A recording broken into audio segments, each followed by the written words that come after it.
back to A-Level Lessons Online. Hope you're having a fantastic day. Right? Good morning, good evening, good afternoon to you. I don't know when you're watching this. Alright, we're going to be moving back into microecons, looking at the next part of your market structure, okay, part 13 on monopolistic competition. Alright, previous part I've gone through perfect competition, the most perfect ideal scenario in any world that exists, right, that a firm can actually operate in. Alright, so we're going to look at MC firms today, okay, monopolistic competition firms, right? It's not a monopoly, don't get it confused. I'll go through monopoly in another video, okay, 2 videos from now. MC firms are essentially like PC firms, but they are real. Alright, so PC firms is always the ideal situation. It's very, very fake, okay? There's no such thing as a PC firm in real life. Whereas MC firms they actually exist, right? Things like your hawker stores, your stores which sell iPhone cases, right? These are all MC firms, right? So we're going to look at specifically how they operate, what is their behavior like, their characteristics, as well as their performance. Let's go. Alright, so market structures, okay, I've already gone through this in the first video. I'm just going to reiterate it in every video from here on. Okay, I want you to always consider how we look at market structure. A lot of you guys think it's a very hard topic to handle. It is not. Okay, if you look at it very specifically in terms of characteristics followed by behavior, followed by performance, alright, you realize that actually is quite a simple topic to actually handle. Alright, so characteristics, we're going to be looking at your number of firms, the size of the firm, types of goods and services, presence of barriers to entry, and the level of knowledge. So it's usually the same across all 4 market structures. It's just that they will differ in terms of the number of firms, they'll differ in terms of the size of the firm and all that kind of things. Okay, you're going to look at behavior. So behavior, we're always going to look at the same things, right? We're looking at profits. In the long run and the short run, what kind of profits do they make? What type of profits? Is it subnormal, normal, or supernormal profits? And then the decisions, okay, and their strategies in order to achieve their objectives, such as profit maximizing, okay, including things like your MC, MR, your cost revenue, ACAR to determine entire profits. And then what if they have competitors' actions, right? After this video, we'll look at oligopolies, which we are going to be looking at rival firms, okay, your mutual interdependence, we're going to be looking at that. Any sort of business risks or uncertainty conditions that may affect the behavior of a firm. So behavior is like how you behave, right? So it's exactly the same. How does a firm behave? Are they going to be happy about it? Are they going to be angry and then, retaliate? These are the kind of behaviors that they have. Lastly, we look at performance of efficiency and equity. It's always going to be our aims in microecons. The 2 main aims in microecons is always to either achieve economic efficiency or to achieve equity or an equitable distribution of income. Alright, so let's go into our characteristics. Quite simple. MC firms, they're very similar to PC firms. It's just that they are like a notch higher just by a little bit, whereby the characteristics are kind of like the same, but it's more real, so to speak, right? So for example, barriers to entry, right? We learn in PC firms that there are no barriers to entry. Free entry, free exit. In MC firms, there are relatively low barriers to entry. So there's still a bit, right? But the cost is still quite minimal. It's still quite easy to enter for a lot of these small little firms, right? So there's a large number of small firms. Okay, reason being is because of your low barriers to entry. So a lot of them can just easily come in and come out. The products are also close substitutes, right? Yet they are differentiated enough to grant certain degree of market power to the firm, though this market power is actually very, very minimal, right? So these firms are price setters. So as a result of being a price setter, you have your own demand curve. So they face a downward sloping demand curve, and there is no market demand, right? Every firm has their own demand. And this demand is highly elastic, okay, due to the presence of a large number of substitutes. So one very simple example would be, you just think of a food court, okay, that you have in your city, right? Think of the food court as every firm that is selling food there. You are bound to find it somewhere else in another food court. For example, a store that sells, for instance, chicken rice, right? You can find this store possibly in the same food court or possibly in a few food courts down the road. And all these firms, they sell the same chicken rice at around the same price, right? You don't find one chicken rice that's going for $100 as compared to one that's just going for $250, right? So most of these firms, they're MC firms, right? And they sell the same good, although they could be slightly differentiated. For instance, one firm may have a very outstanding chili sauce as compared to another which has maybe they have meatballs in their soup, something like this, or chicken rice balls, right? Like those in Malacca. So these are what the firm themselves can do to differentiate themselves so that they can have a bit more customer retention, right? And more customers will come to their store instead, right? But ultimately, at the end of the day, if your price suddenly jacks up, no matter what kind of chicken you sell, what kind of chicken balls you sell, I would still go to something else that is relatively cheaper if I can get the same quality as in terms of chicken rice from them as well. All right. So then we boil down to their behavior, right? So due to a large number of small firms, every firm would hence produce a small share of the total market supply. Makes sense, correct? Okay, because there's so many different firms, right? So each of them will then produce a small supply to the total market supply. So since there are no exact substitutes like we've mentioned, each firm can actually set their own price, but it cannot vary substantially.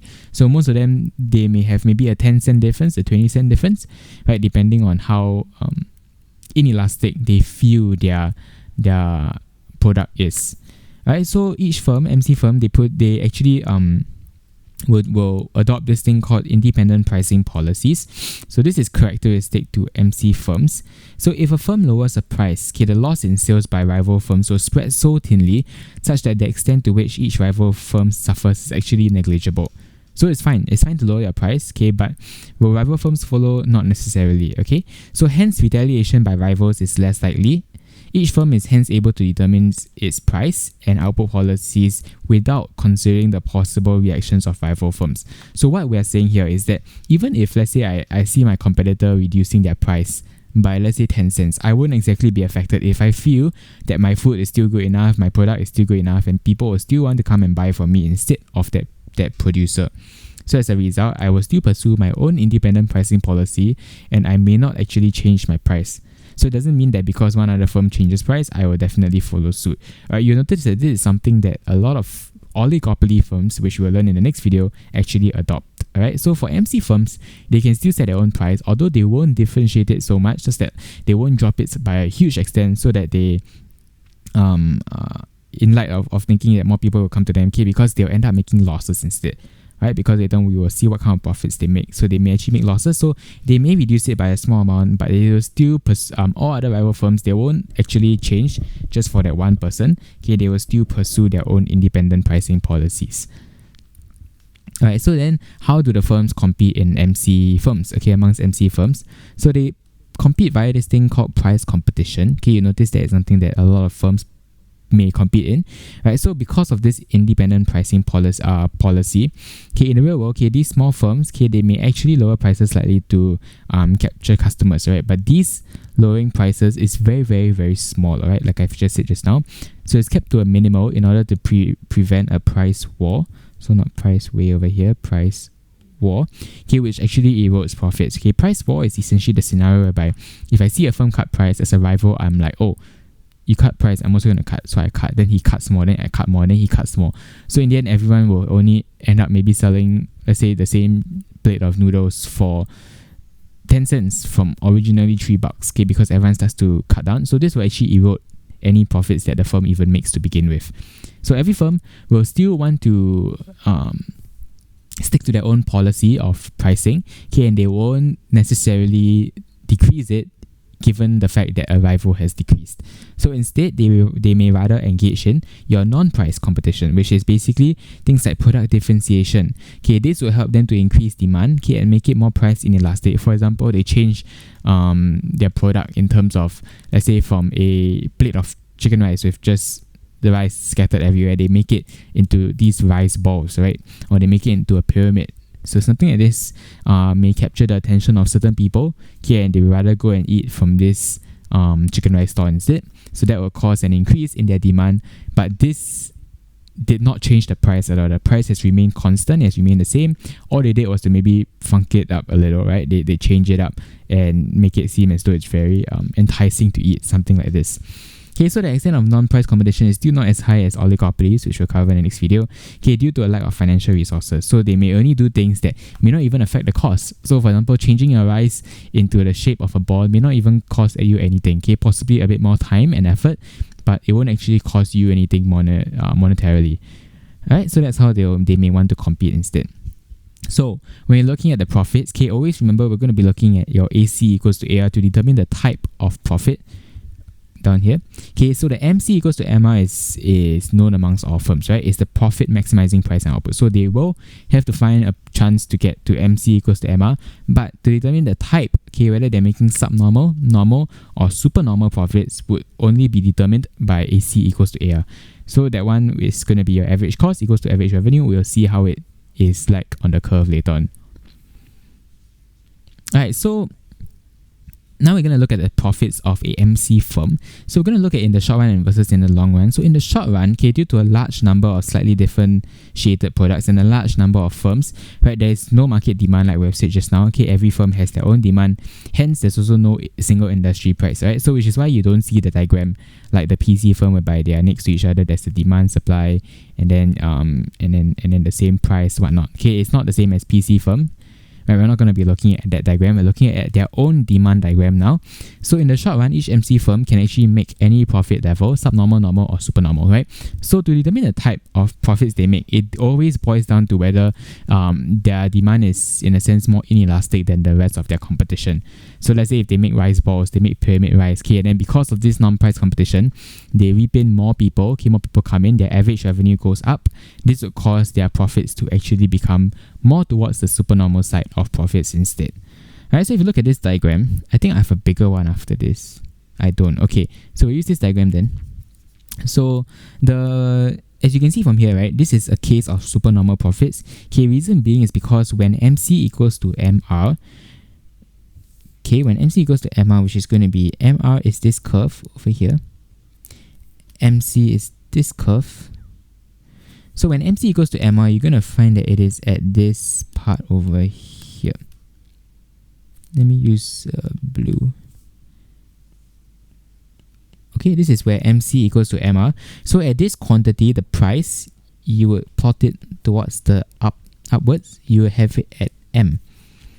So at this point M, okay, when AC is over here, you realize that at this point M, the AR curve, which is going to be the curve in green, which is my demand curve, right? You notice that at price M, so at price M, your AR, which is your demand, is actually more than your AC. Can you see that? Okay, because if you can see from this part, this area over here, this is where AR is more than AC. Because at M, this is where AR is. AC is actually down here, because this is my AC curve. So actually from this, you can see that this firm is going to be making supernormal profits, which is the area that is highlighted in red over here.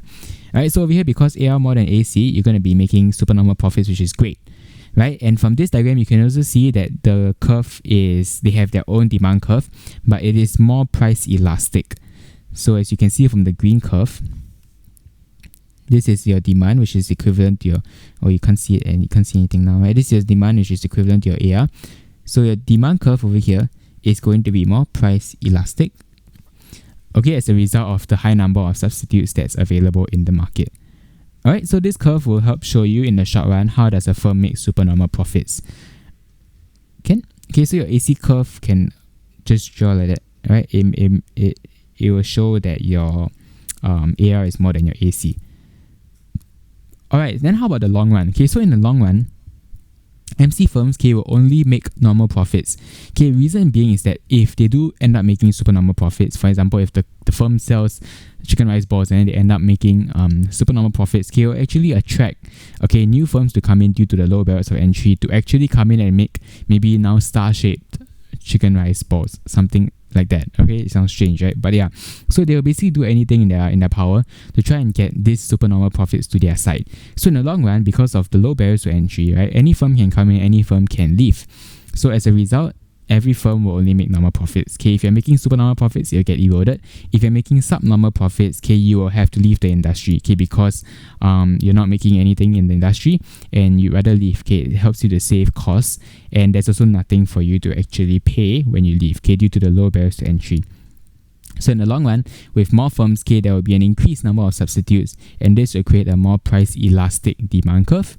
Right, so as a result, every firm will end up making your normal profits, which is where AC equals to AR.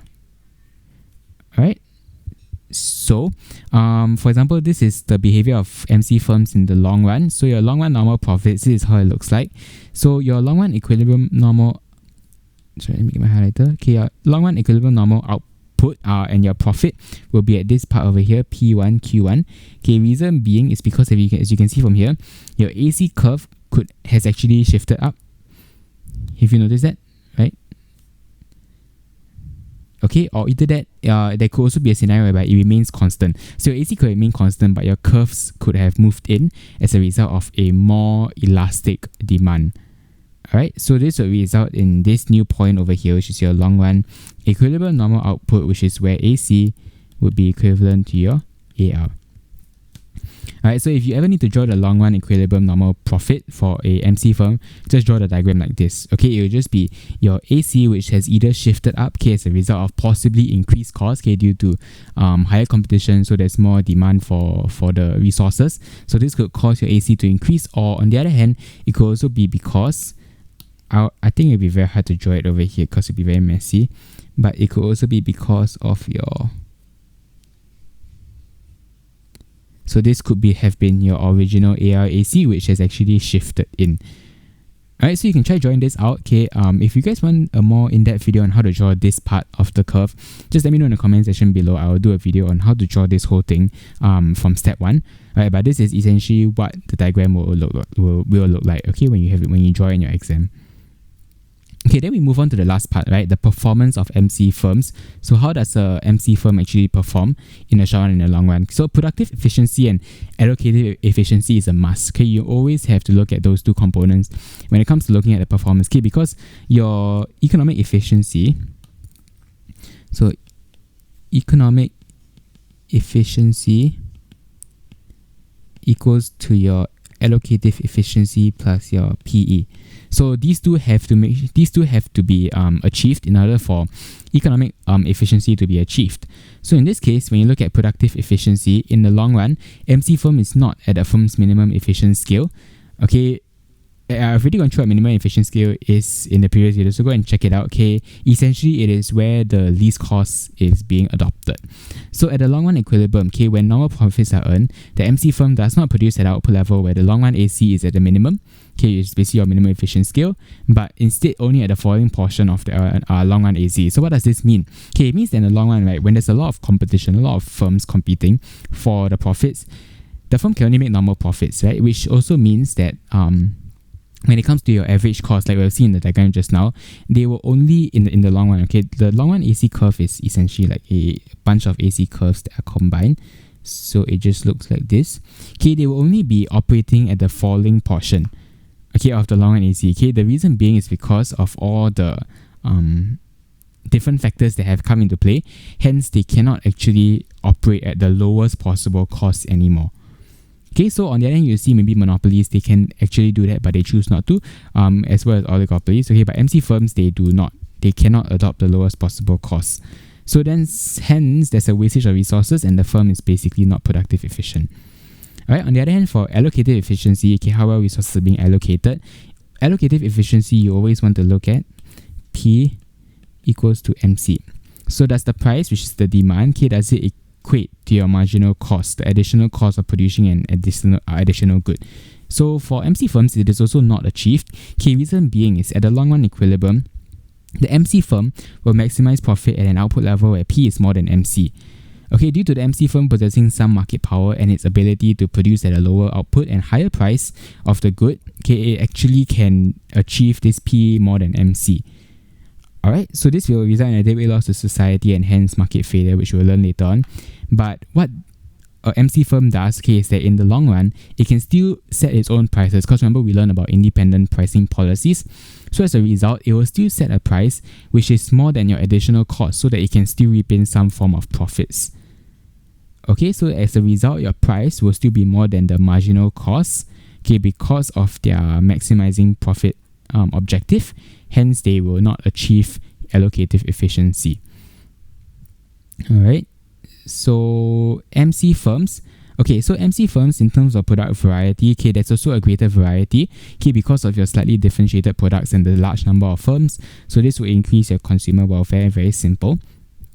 And lastly would be the argument for advertising. Okay, so some MC firms may choose to advertise their product in an effort to engage in non-price competition.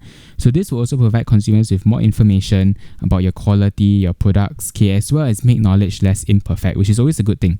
Okay, so it helps consumers to make better choices. This increases the consumer welfare as well as the overall knowledge level of the entire market.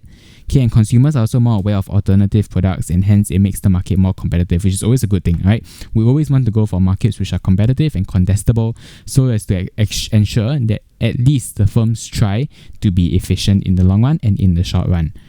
Alright, so that is basically all the performance of a MC firm. Okay, the more important ones is your productive efficiency and your allocative efficiency. So all in all, we've finally come to the end of the video. I know it's a very long video, right? Hope you have stuck through. If you've come to the end over here, okay, you just need to know that MC firms, you just need to be able to explain and discuss their characteristics, behavior, and performance. We've already gone through all three, and understand its differences between other types of market structures. Okay, usually the question may ask you to compare between oligopoly and MC, or either the MC and monopoly. It really depends on what the question is asking, but you have to be able to compare the differences between the different market structures and understand how their behavior, their characteristics, and performance varies across the board.